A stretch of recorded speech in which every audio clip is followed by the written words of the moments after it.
ছোৱালী নথকা ঘৰ এখনত যদি ছোৱালী জন্ম হয় তেতিয়া এনেকুৱাই হয়।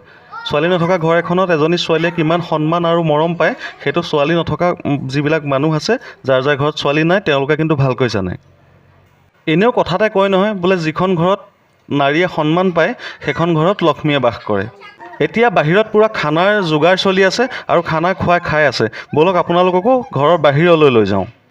এয়া মোৰ হৰি ভকতে মাংস মাছ এইবিলাক ধুনীয়াকৈ বাতিত ভাগ কৰি আছে। আজি কাৰো কালৈকো চাবলৈ সময় নাই, কাৰো লগত কথা পাতিবলৈ সময় নাই। তেওঁ তলমূৰ কৰি পূৰা এই মাছ মাংস ভাগ কৰিছে। আৰু এইফালে দাদাহঁতে পূৰা খানা বনাই আছে। আপোনালোকক দেখুৱাই দিছোঁ ধুনীয়াকৈ। আকৌ আপোনালোকক লৈ আহিলোঁ এয়া ভিতৰলৈ। ভিতৰতে আকৌ কেক কটাৰ যোজা চলিছে। এই অন্নপ্ৰসন্নৰ কেকটো ককায়েক ভনীয়েক চবেই মিলি পেলাই এনেকৈ কাটিছে। এয়া ককায়েকে কেক খুৱাই দিছে, তাইক কি ছোৱালীয়ে কেক খাব, এই চিঞৰ বাখৰ গালে মুখে সানি পেলাই এই অৱস্থা। এতিয়া আপোনালোকক লৈ আহিলোঁ খানা খাই থকা ঠাইলৈ। যিখিনি আলহী আছিল, দূৰৰ আলহীখিনি প্ৰায়খিনি গ'লগৈ, কাৰণ সময় এতিয়া আবেলি হৈ গ'ল। এইখিনি যিখিনিয়ে খাই আছে ঘৰৰ মানুহখিনি। মই কেমেৰাটো টুৱাই সেই আগফাললৈ গৈ আছোঁ আৰু সকলোৱে লাজ কৰিছে কেমেৰা আগত ওলাবলৈ।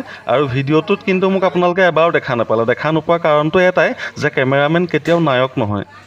কেমেৰামেনে নায়ক হ'ব নোৱাৰে, মানে কেমেৰা আগলৈ আহিব নোৱাৰে যে, সেইকাৰণে মই আজি ভিডিঅ'টোত ওলাবই নোৱাৰিলোঁ।